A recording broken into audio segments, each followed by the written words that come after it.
Hi అండి. Welcome to Sunita Indian kitchen. ఈరోజు నేను మీకు పులిహోర చేసి చూపిపోతున్నానండి.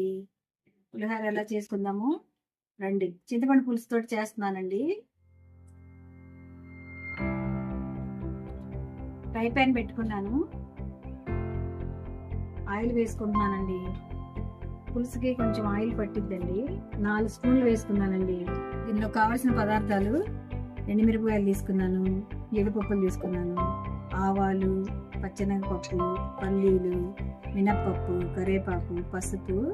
ఇది చింతపండు పులుసు అండి. ఉప్పు తీసుకుంటానండి. ఆయిల్ వేడయిందండి. నేను ఇందులో ఆవాలు వేసుకుంటున్నాను. ఆవాలు చిటపటంగా ఉంచాలండి. ఆవాలు చిటపటానికి పసుపు వేసుకున్నానండి.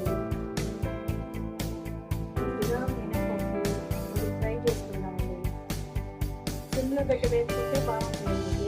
ఇప్పుడు కూడా కొంచెం ఫ్రై చేసుకున్న తర్వాత వేపుకోవాలండి. కొద్దిగా కరిగిపోతుంది. ఇవన్నీ తీసుకుని పక్కన పెట్టుకోవాలండి. ఎందుకంటే చింతపండు తీసి ఇందులో పోసేస్తే పప్పులన్నీ మెత్తగా అయిపోతాయండి. వేసుకుంటున్నానండి. పసుపు వేసుకొని చింతపండు కూడా పోసుకుంటాను. చింతపండు పులుసు దగ్గరికి వచ్చిన దాకా కొద్దిగా ఫ్రై చేసుకోవాలండి. ఆయిల్ పట్టి తెలియదు దీన్ని ఫ్రై చేసుకోవాలి. ఇందులో ఇప్పుడు కొంచెం ఉప్పు వేస్తున్నానండి.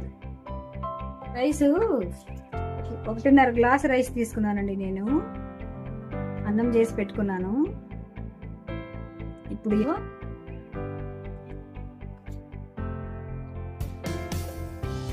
పులుసు వేసి కలుపుకుందామండి.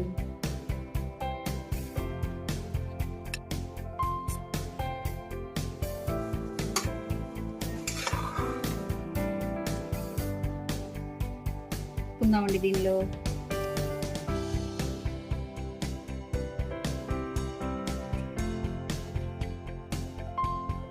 ఇవి కూడా బాగా కలుపుకుందాము.